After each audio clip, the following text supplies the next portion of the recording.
Welcome to Iraqi Dinar News, where you receive real and authentic updates about the Iraqi dinar and Iraq's economy. If you want to stay informed with moment-by-moment developments affecting the Iraqi dinar, be sure to subscribe to the channel and like this video. Our goal is to provide balanced, fact-based analysis of economic developments, monetary policy, and official announcements while separating confirmed information from market speculation. Let's begin today's discussion.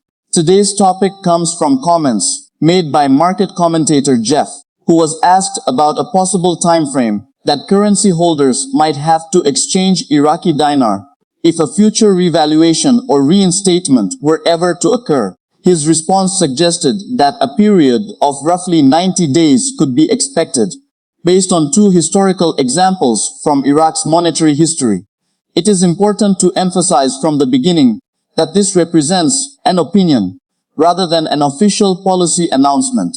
As of today, there has been no confirmation from the Central Bank of Iraq or any Iraqi government institution that a currency revaluation, reinstatement, or exchange window has been announced. The reasoning behind the 90-day estimate comes from historical events rather than current government guidance. According to the comments, one example involved the withdrawal of Iraq's 50 dinar note, during which holders were given a limited period to exchange those notes. Another historical example dates back to 2003, when Iraq introduced an entirely new family of banknotes following major political changes. During that currency replacement process, citizens were given approximately 3 months to exchange the older Saddam-era notes for the newly issued Iraqi dinar banknotes that continue to circulate today. These historical events are well documented as currency replacement operations. However, it is equally important to recognize that currency replacement does not automatically establish a precedent for any future monetary policy. Every monetary reform occurs under its own economic conditions, legal framework, banking infrastructure, and policy objectives. Because of that, it would not be appropriate to assume that a future event, if one were ever announced, would necessarily follow the exact same timetable.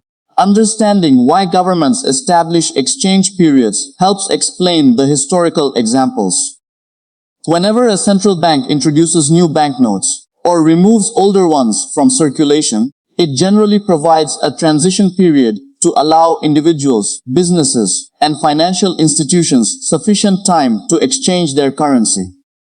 This minimizes disruption to the economy, helps maintain confidence in the financial system, and ensures that legitimate holders of currency have an opportunity to participate in the transition.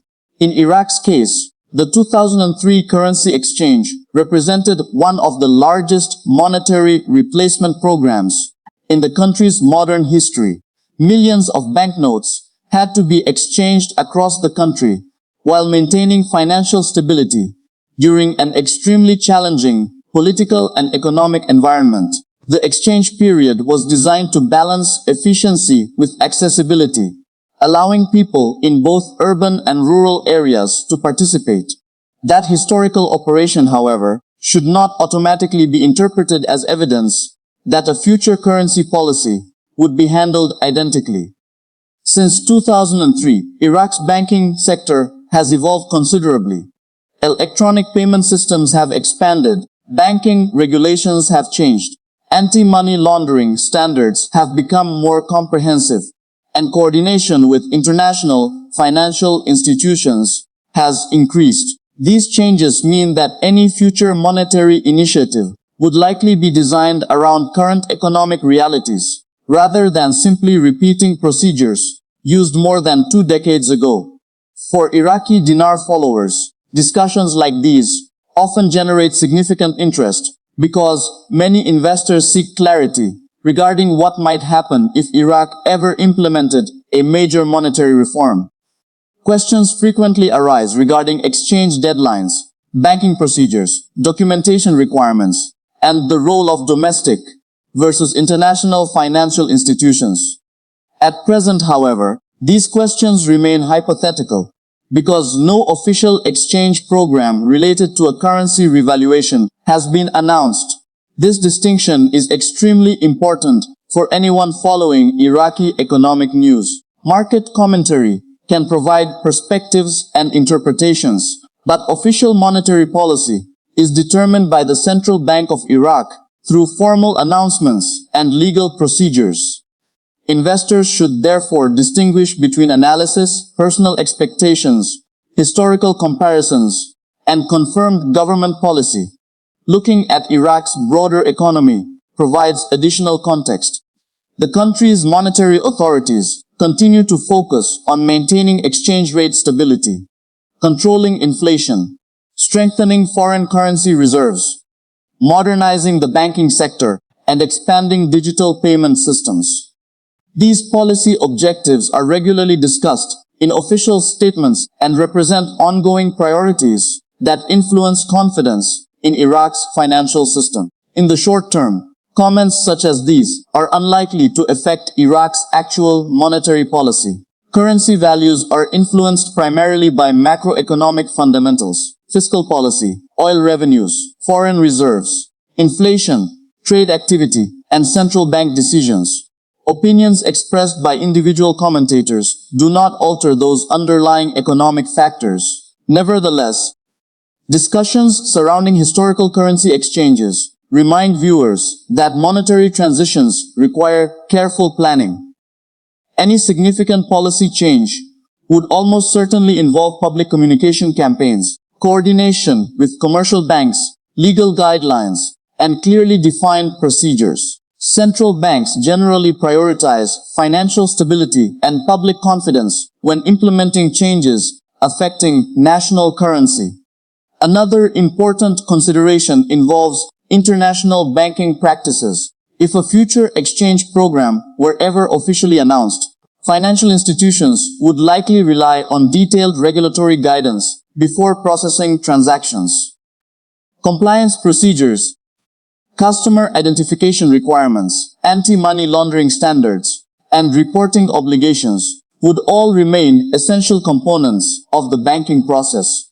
For long-term observers of Iraq's economy, the more meaningful indicators continue to include structural economic reforms, diversification beyond oil revenues, improvements in government finances, private sector development, infrastructure investment, banking modernization, and progress in attracting foreign investment. These broader developments play a much larger role in shaping Iraq's long-term economic outlook than speculation regarding hypothetical exchange windows, whose historical comparisons can certainly be educational. They help explain how previous monetary transitions were managed and illustrate the logistical challenges governments face when replacing currency. However, history should be viewed as context rather than prediction. Economic conditions evolve, policy priorities change, and central banks retain flexibility in determining the most appropriate approach for future decisions. For viewers holding Iraqi dinar, the most prudent approach is to rely on verified information from official Iraqi authorities and reputable financial institutions rather than assuming that historical timelines will necessarily apply to future scenarios. If any significant monetary policy changes were ever announced, they would likely be accompanied by detailed public guidance explaining eligibility, procedures, deadlines, and implementation schedules. In financial markets, uncertainty often creates speculation. That is why responsible analysis focuses on distinguishing confirmed developments from hypothetical scenarios. While discussions about possible exchange periods remain popular within the dinar community, they should not be interpreted as evidence that such an event has been scheduled or officially approved. Ultimately, the key takeaway from today's discussion is that the referenced 90-day time frame is based on historical examples cited by a market commentator rather than on any current announcement from Iraqi monetary authorities. Those historical events demonstrate that exchange periods have been used during previous currency transitions, but they do not establish a guaranteed framework for any future policy decisions. As Iraq continues pursuing economic reforms, strengthening its banking system, and maintaining financial stability, investors and observers alike should continue monitoring official statements from the Central Bank of Iraq and other authorized government institutions for confirmed information regarding monetary policy. Thank you for watching today's Iraqi Dinar News Update. If you appreciate responsible, balanced, and factual coverage of developments affecting the Iraqi dinar and Iraq's economy, be sure to subscribe to the channel and like this video so you don't miss future updates. As always, this content is provided for informational and educational purposes only. It should not be considered financial, investment, or legal advice, and viewers should conduct their own research and consult qualified financial professionals before making any investment decisions.